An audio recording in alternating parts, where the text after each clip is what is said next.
Here are my diplomatic credentials for the ambassador's meeting. Please wait while I verify them, sir. You are coming with us. Do not resist. I understand, officer. But I must protest my detainment. The metal detector screamed before he even reached the glass doors.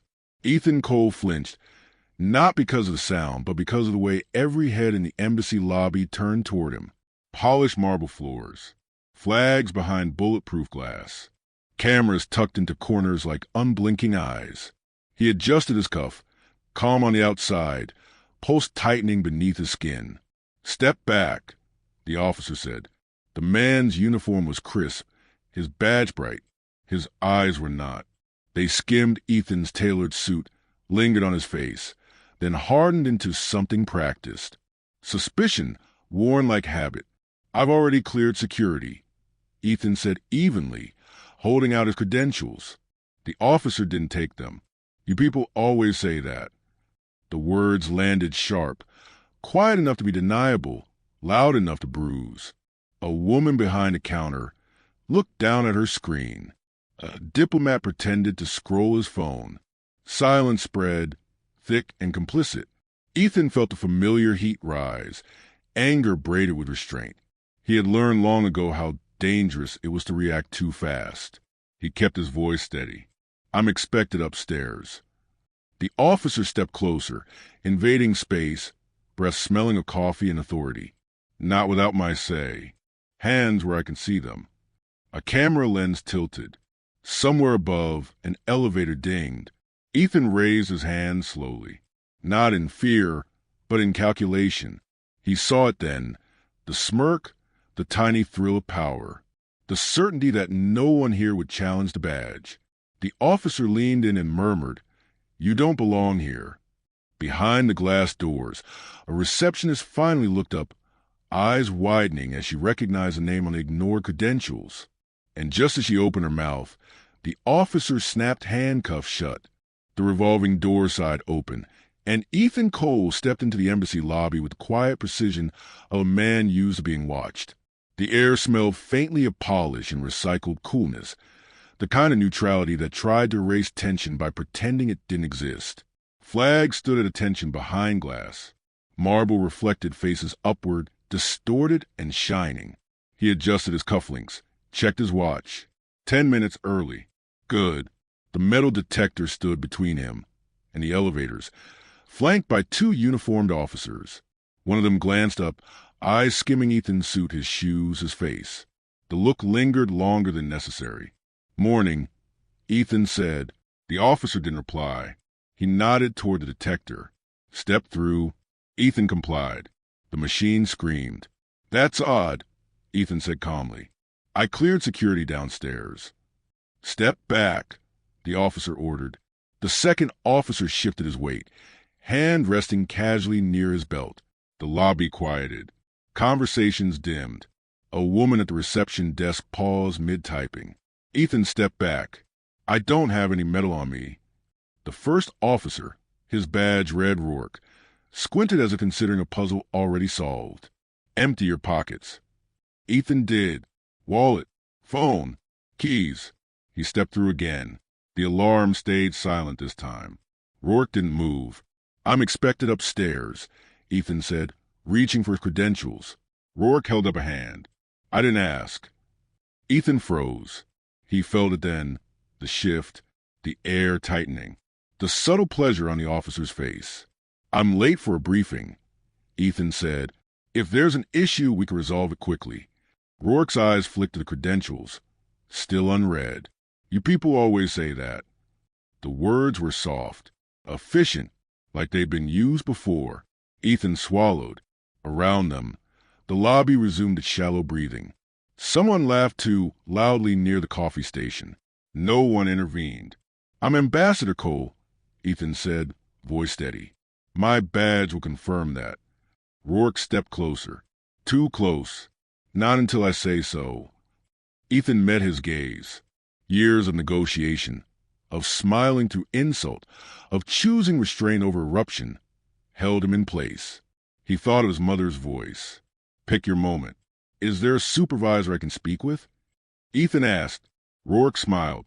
I am the supervisor right now. A camera mounted above the detector hummed, adjusting. Ethan raised his hand slowly. Not surrender, but caution. I'm requesting you check my credentials, he said. Rourke reached out, finally taking the badge. He glanced at it once, then handed it back without really looking. Doesn't mean anything, Rourke said. Anyone can fake these. That's not accurate, Ethan replied. They're issued internally. Rourke's jaw tightened. Turn around. Ethan didn't move. On what grounds? Suspicious behavior. A receptionist stood halfway from her chair now, confusion blooming on her face. She stared at the badge, recognition flickering. Officer, she began. Rourke shot her a look. She sat back down. Ethan felt the weight of the room settle on him. The unspoken rule. Don't make this harder. Don't be that man. Rourke reached for his cuffs. You don't belong here, he said quietly. The metal closed around Ethan's wrists with a sound that cut deeper than the alarm ever had. Gasps rippled. Someone whispered, Is that? Ethan didn't resist. He lifted his chin, eyes burning, heart steadying into resolve. As Rourke led him away, the elevator doors opened upstairs, and a voice echoed down the marble corridor, calling his name. The room had no windows. Ethan noticed at first, not the gray walls, not the single metal table bolted to the floor, not the faint buzz of fluorescent lights that made time feel artificial, just the absence of daylight, as if the building itself had decided he didn't deserve it. Rourke pushed him inside. Sit. The chair scraped loudly as Ethan lowered himself, the cuffs biting into his wrists. He rested his hands on the table, palms down, steadying his breath. Years of diplomacy had taught him one thing above all else. Control the moment, or the moment will control you. This is unnecessary, Ethan said. You've seen my credentials. Rourke closed the door with deliberate slowness. Click. The sound echoed. I saw what I needed to see, Rourke replied. You tripped the detector. That gives me discretion. Discretion isn't a blank check, Ethan said. Rourke laughed, short and humorless. You'd be surprised. He leaned against the wall, arms crossed, studying Ethan like a problem he didn't want to solve. You nervous? No, Ethan said. I'm offended. Rourke raised an eyebrow. Same thing, usually. Ethan's jaw tightened. I want a phone call. Now. That's not how this works. This is a diplomatic facility, Ethan said. You're required to follow protocol? Rourke cut in. I am. Silence settled again. Thick, heavy. Outside the door, muffled voices drifted past. Heels clicking. A burst of laughter, the ordinary business of power continuing without interruption. Ethan felt himself shrinking in the system, not in body, but in relevance. This was how it worked. The room, the delay, the quiet erosion of certainty. You know, Rourke said casually, we've had threats lately. People trying to get access where they don't belong. Ethan looked up. And you decided I fit the profile. Rourke didn't answer immediately. He pushed off the wall, walked around the table once, slowly, like a patrol. I decided you were worth checking. Because I'm black, Ethan said plainly. Rourke stopped. For half a second, something flickered, annoyance, maybe, then it hardened. Because you were acting defensive. Ethan let out a breath that was almost a laugh. You handcuffed me in front of a lobby full of witnesses. And here you are, Rourke said. Safe. Humiliated, Ethan corrected. That's subjective. The door opened slightly. A young woman in a blazer peeked in, eyes darting to the cuffs. Officer Rourke, she said quietly. We ran the badge number. Rourke didn't turn. And her voice wavered. It's internal. High clearance. So, Rourke said, so maybe we should loop in. I've got it handled, Rourke snapped. The door closed again. Ethan stared at the blank wall where her face had been. You hear that? Rourke said, handled. Ethan leaned forward as much as the cuffs allowed. You're making this worse. For who? Rourke asked. For yourself. That earned another laugh. You think you're the first guy to threaten me in this room? I'm not threatening you, Ethan said softly. I'm warning you. Rourke stepped closer. You don't have that power. Ethan met his eyes. Not in here, he admitted. But rooms change. Rourke stared at him for a long moment. Then he turned away, pulling out his phone. Let's make a call, he muttered, just to be thorough. Ethan listened to one side of the conversation. Yeah, badge looks real. Claims he's expected. No, I didn't verify upstairs yet. A pause. Rourke's shoulders stiffened. You're sure? Another pause, longer this time. Ethan felt it before he saw it. The shift in the room, subtle but unmistakable. The way Rourke's confidence thinned, just slightly, like ice cracking. Rourke ended the call and turned back, expression carefully neutral. Sit tight, he said. This won't take long. Ethan watched him reach for the door. You should take the cuffs off. Rourke hesitated. Just a beat. Then he shook his head. Procedure. The door closed again. Ethan was alone. He flexed his fingers, ignoring the ache in his wrists. Somewhere above him, people were checking directories, whispering names, connecting dots that should never have been missed. He closed his eyes. This wasn't over. It was just finally beginning. The name shouldn't have mattered.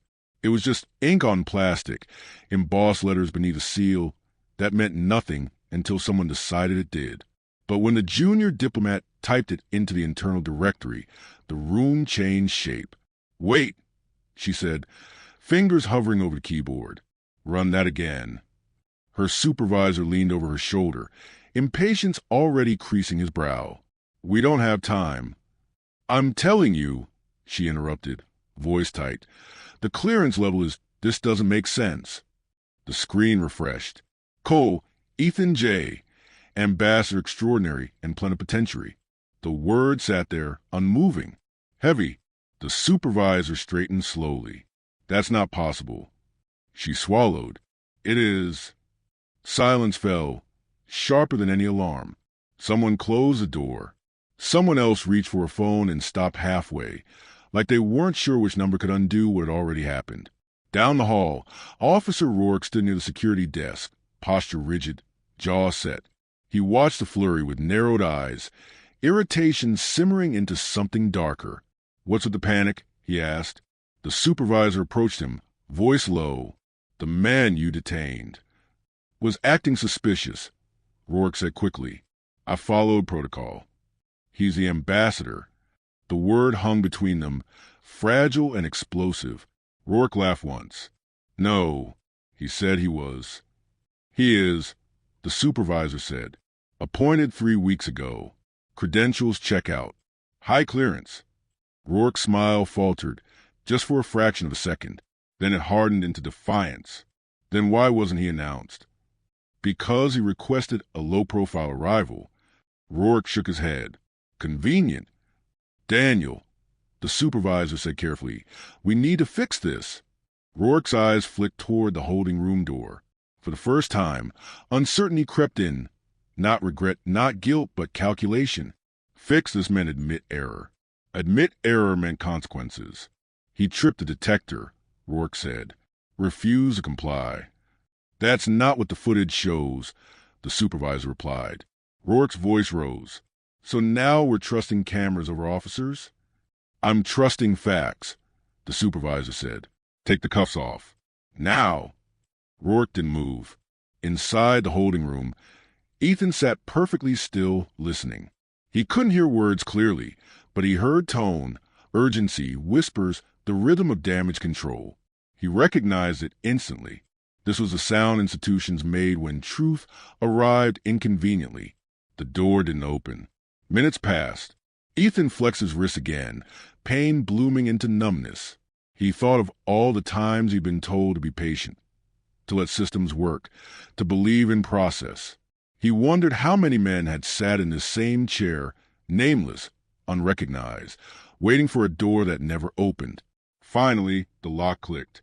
Rourke stepped inside, flanked by 2 officials Ethan didn't recognize. One of them avoided eye contact entirely. Rourke cleared his throat. There's been a misunderstanding. Ethan looked up. Is that what you're calling it? The official stepped forward. Ambassador Cole, We apologize for the delay. For the delay, Ethan repeated. Not the handcuffs. Rourke shifted. Let's keep this professional. Ethan laughed softly, a sound stripped of humor. You put me in chains in a public lobby. It was procedural, Rourke said. We didn't have confirmation. You had my confirmation, Ethan replied. You chose not to believe it. The official raised his hands. We're prepared to escort you upstairs immediately. Ethan didn't stand. Take the cuffs off. Rourke hesitated. The room waited on him. Slowly, reluctantly, he reached forward and unlocked them. The metal fell away, leaving red marks that fell hotter than the steel had. Ethan rose to his feet, rolling his wrists once. He met Rourke's eyes. You didn't see a threat, Ethan said quietly. You saw permission. Rourke's face flushed. Watch your tone. Watch your record, Ethan replied. The official cleared his throat again. We'll issue a formal apology. Will you issue accountability? Ethan asked. No one answered. As they walked toward the door, Ethan paused. One more thing. They all turned. I'm not here by accident, he said. And I'm not leaving this room the same way I entered it. Rourke scoffed. You gonna make a speech? Ethan smiled, thin and tired. No, I'm gonna make a record. He stepped into the hallway. Cameras already adjusting, whispers blooming into shock. Behind him, the holding room door closed, but the damage had already escaped. The hallway outside the holding room smelled faintly of cologne and panic. Ethan felt it immediately. The shift from authority to apology, from control to containment. People moved faster now. Voices dropped. Phones appeared in hands like reflexes. The embassy, so smooth moments earlier, had developed hairline cracks. Ambassador Cole, the deputy chief of mission said, forcing a smile that didn't reach his eyes. We're deeply sorry for the inconvenience. Inconvenience, Ethan repeated. His wrists still burned. He didn't cover them. They walked toward a private conference room instead of the elevators. That choice told him everything. Inside, the lights were warmer, the chairs softer. A pitcher of water waited on the table, untouched. Damage control always came with hydration. We take these matters very seriously, the deputy said, closing the door. This does not reflect our values.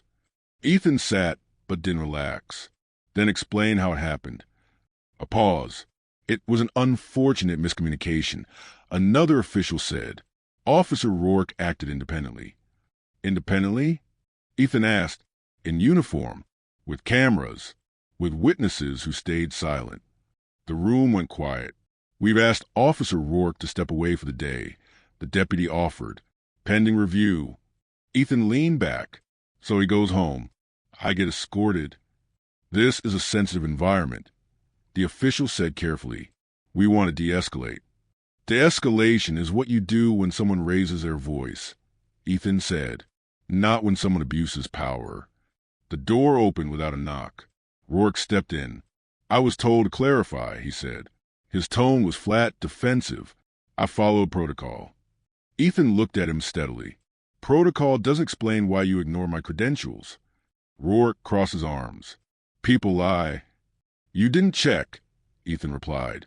You decided. Rourke's jaw tightened. I don't see race. Ethan smiled, slow and sad. That's the problem. The deputy intervened. Daniel, that's enough. Rourke scoffed. So that's it?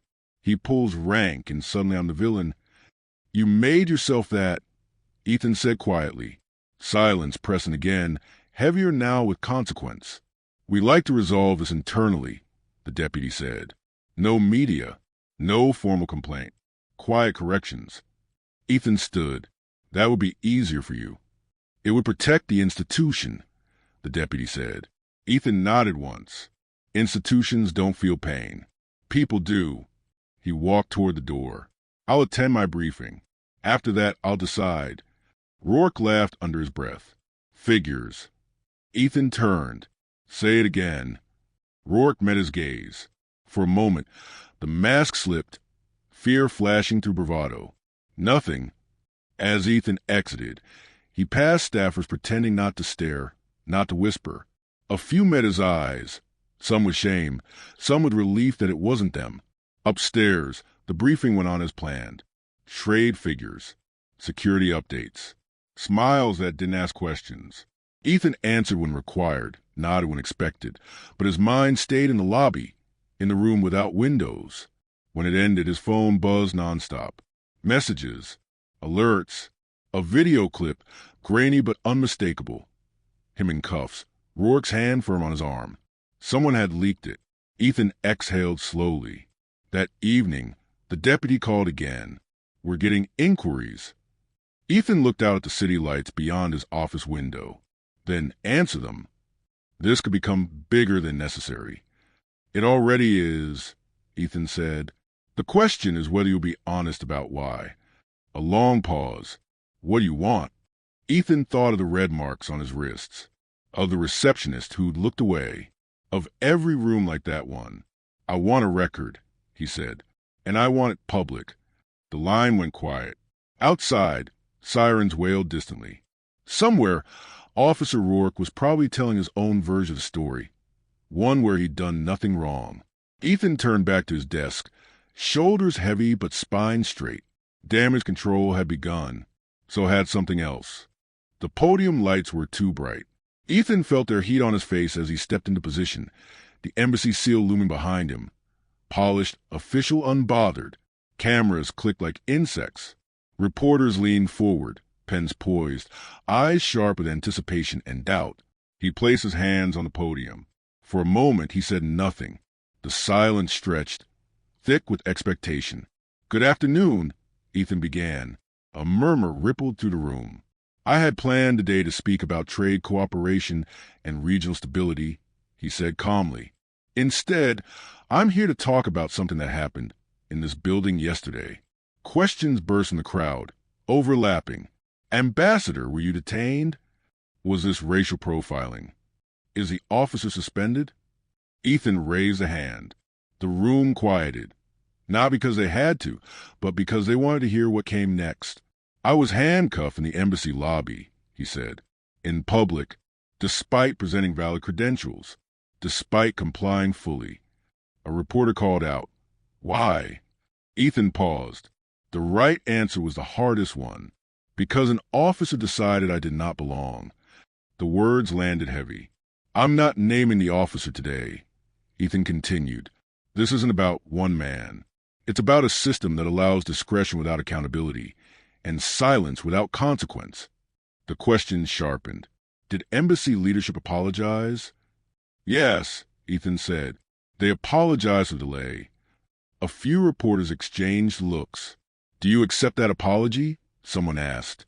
Ethan's gaze held steady. Apologies don't undo harm. They only acknowledge it. A journalist near the front leaned forward. Ambassador, are you suggesting this was racism? I'm saying race was part of the decision-making, Ethan replied, whether consciously or not. The room hummed. Phones buzzed. Live feeds lit up. Do you feel safe working here? Another voice asked. Ethan swallowed. Safety isn't just physical, he said.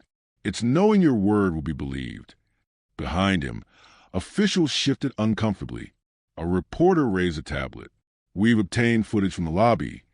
Ethan nodded. So have I.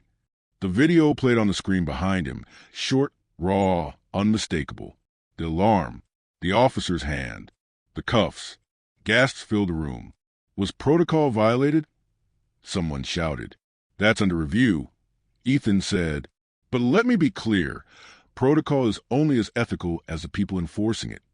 A pause. I will cooperate fully with any investigation, he added. Not out of vengeance, but responsibility. Are you filing a formal complaint? A reporter asked. Yes, Ethan said. The word echoed as the conference ended. Flashes followed him off stage. Questions chased his back. His phone vibrated nonstop. Outside, protesters had already gathered. Some in support, some angry, some confused. Signs rose. Chants started. Inside the embassy, meetings were called. Statements drafted. Words like narrative and containment floated through hallways. Across town, Officer Rourke watched the press conference from his couch. He muted the TV, jaw clenched. He's lying, he He muttered to no one. He played the system. His phone buzzed. An email from Internal Affairs. Mandatory interview. Rourke stared at the screen, pulse pounding. For the first time, the story wasn't his to control. Back at the embassy, Ethan finally sat alone in his office. He loosened his tie, hands shaking just slightly now that the cameras were gone. He looked at his wrists again. The marks had faded to pale shadows. But he knew better.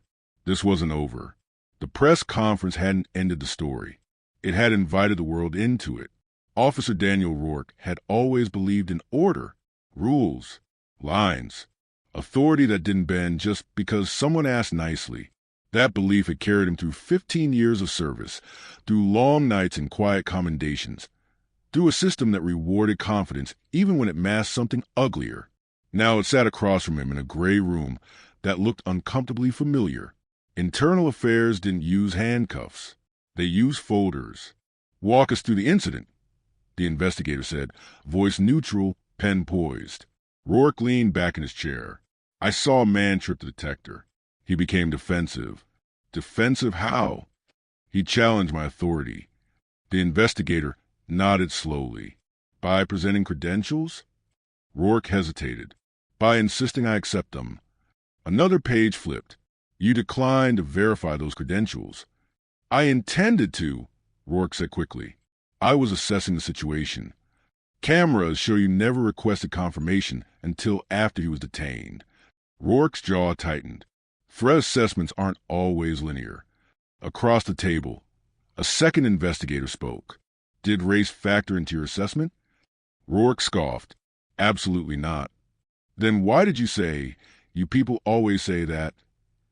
Rourke's eyes flashed. "That's being taken out of context." "What context would make it appropriate?" the investigator asked. Silence stretched. Rourke leaned forward. "Look, this guy knew exactly what he was doing. He baited me. He wanted a scene. Why would an ambassador want to be handcuffed in public?" the investigator asked. Rourke opened his mouth, then closed it. Outside the room, news played on a muted television. Headlines scrolled. Embassy racism allegations. Officer under review. Rourke felt the walls closing in, not physically, but socially. Friends hadn't called. His supervisor hadn't defended him publicly. The certainty he'd always carried began to fracture. "They're making me the face of this," Rourke said bitterly. "To protect themselves." The investigator didn't disagree. "That may be true, but it doesn't erase your actions." Days passed. Interviews piled up. Body cam footage dissected frame by frame. Each pause, each glance, each decision frozen and questioned. Rourke told his wife he was being targeted. He told his brother the media was lying. He told himself he'd done nothing wrong. But at night, the words replayed. "You don't belong here." He couldn't remember why he'd said it, only that it felt right at the time. Natural, like order being restored. The formal notice arrived on a Thursday morning.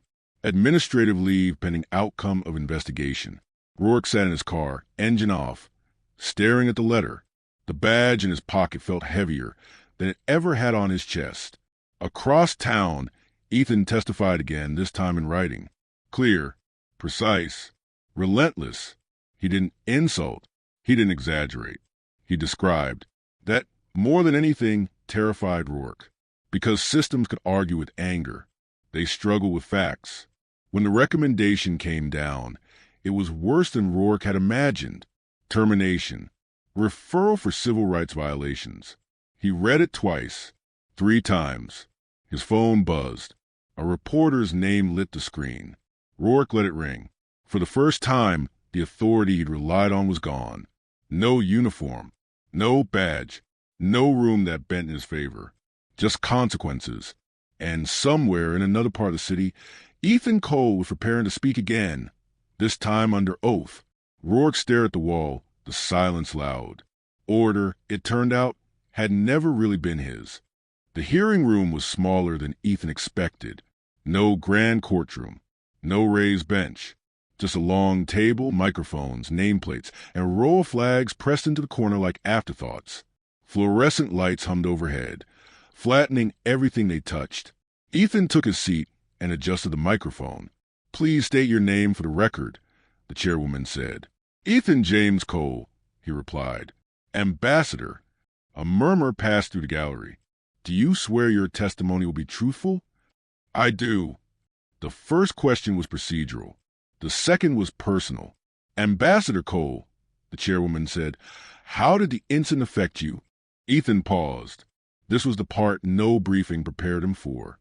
It reminded me, he said slowly, that credentials don't erase prejudice. They just delay its expression. A man in the gallery shifted uncomfortably. He described the lobby, the alarm, the cuffs. He didn't dramatize. He didn't need to.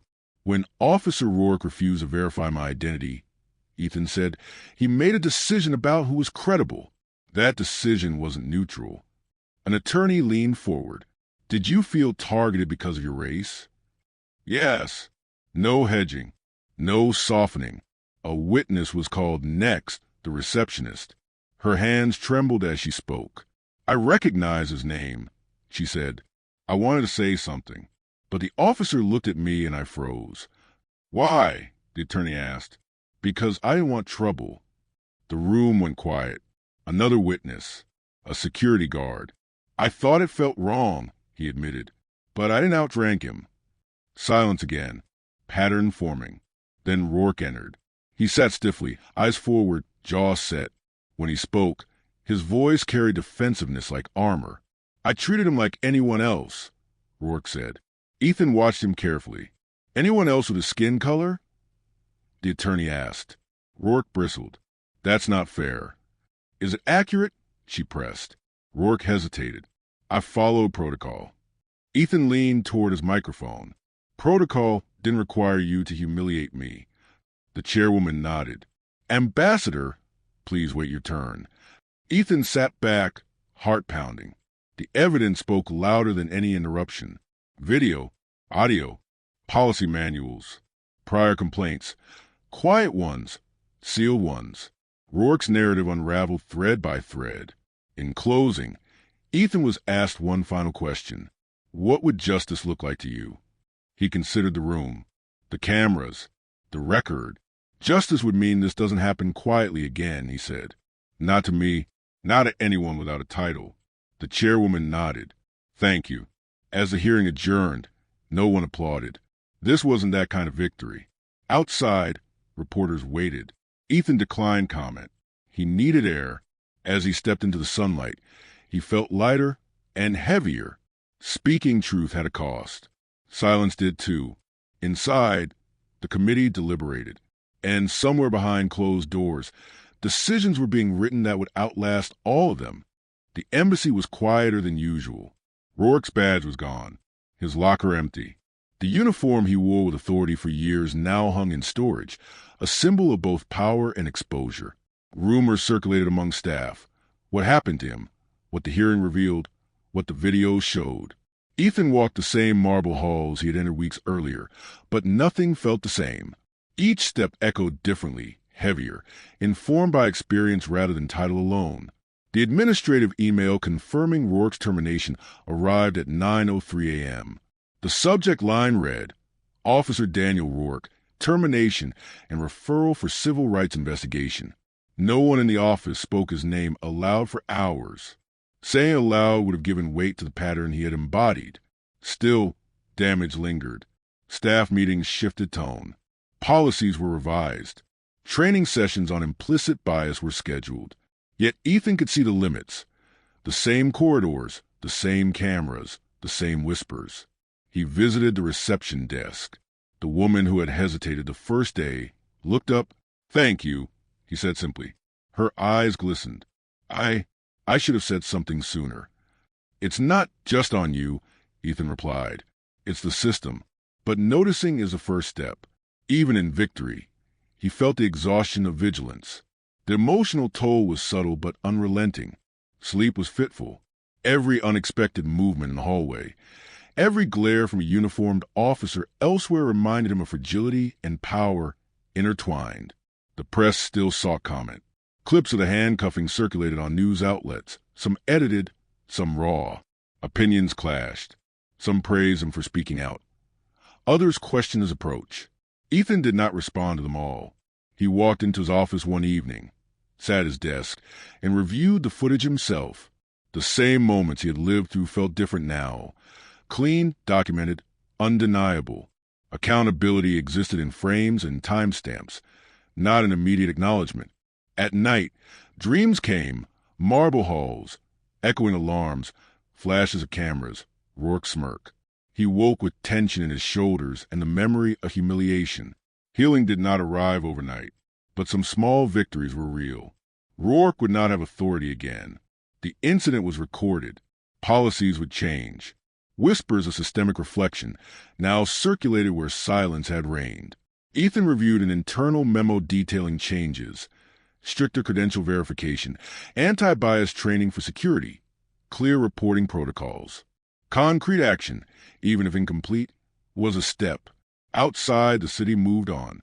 Cars, footsteps, conversations. Life continued in motion, unaware of the quiet transformations inside the embassy. Ethan paused by a window. He touched the cool glass, looking down at the streets below. Power, he realized, was never fully in one hand. It shifted, escaped, returned, and sometimes finally aligned with justice. Still, scars remained, some visible, some hidden, but all shaping the man who had walked through that marble lobby in cuffs and emerged with authority intact. Tempered, aware, vigilant. The lobby looked the same. Polished marble floors, metal detectors, flags behind glass, cameras tucked into corners. Yet everything had changed. Ethan walked through slowly, deliberately. His steps echoed, but now with a quiet confidence he hadn't felt weeks before. The receptionist glanced up. This time, there was no hesitation, no fear, only recognition and respect. He passed the security desk. The officers gave him nods, professional, neutral, unassuming. No smirk, no judgment, nothing to provoke him. The air felt lighter, yet charged with the lessons of what had happened. The memory of handcuffs still lingered, a subtle ache in his wrists and his mind. But he carried it differently now, no longer as shame, but as a testament to resilience. Every mark, every whispered hesitation, every moment of silent fear had contributed to his understanding of power, authority, and justice. He stopped before the elevators and looked at the polished buttons, their reflections showing a man who had faced systemic bias and remained unbroken. His phone buzzed, a call from a senior diplomat confirming the new anti-bias protocols were in place. He didn't answer immediately. He wanted to savor the moment of quiet authority. Upstairs, his office awaited, a space of order and responsibility. Yet even here, he didn't allow complacency. The work ahead would require vigilance, advocacy, and courage. The incident had exposed cracks in the system, but it also revealed a capacity for change when truth is spoken and documented. Ethan paused at his window, looking down at the city that had seemed indifferent to him. He felt the weight of responsibility, not just as an ambassador, but as a witness to what could happen when authority is unchecked and prejudice unchecked. He had survived, and justice, imperfect as it was, had been served. He turned back to his desk and removed a file marked Internal Review, Officer Rourke. It was complete, detailed, and unflinching. No one could ignore it. No one could erase it. Sitting down, he finally allowed himself a small, private exhale. The fight hadn't ended. It never would. But he had reclaimed what had been taken: dignity, authority, and the power to effect change. The lobby, the holding room, the cameras, they were all part of the story now. And Ethan Cole, ambassador, had written the ending that mattered most, one of quiet resilience, moral authority, and unwavering accountability. The sun outside dipped low, casting long shadows across the marble floor. Ethan watched them stretch and shift, like time itself acknowledging the journey. He stood, shoulders square, eyes steady. He was here to stay, not by chance, not by courtesy, but by right. Justice had a price. He had paid it. And now, he would ensure that no one else would have to pay it the same way.